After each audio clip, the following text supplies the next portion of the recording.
I-PAC কর্ণধার প্রতীক জৈনের বাড়ি এবং আইপ্যাক দপ্তরে ইডির হানার প্রতিবাদে বৈদ্যবাটি ফাঁড়ির মোড় থেকে শ্রীরামপুর নওগাঁর মোড় পর্যন্ত হুগলি শ্রীরামপুর তৃণমূল সাংগঠনিক জেলা সভাপতি তথা চাপদানির বিধায়ক অরিন্দম গুইনের নেতৃত্বে বিশাল প্রতিবাদ মিছিলে উপস্থিত ছিলেন শ্রীরামপুর সাংগঠনিক জেলা সভাপতি অরিন্দম গুইন, বৈদ্যবাটি পুর প্রধান পিন্টু মাহাতো, পুর পরিষদ সুবীর ঘোষ সহ পুর পরিষদরা।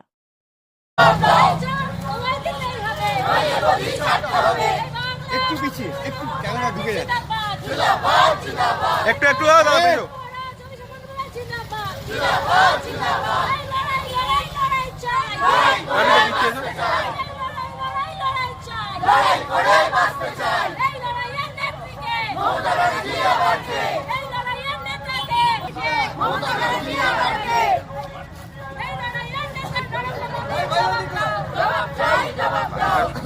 বললে শুনতে গেলে বুঝি একটু পিছিয়ে গেলে সবাই হয়ে যাবে। আর একটা মিনিট দাও, একটু ছবিটা করে নিতে দাও। 1 মিনিট ছবি হোক অন্তত।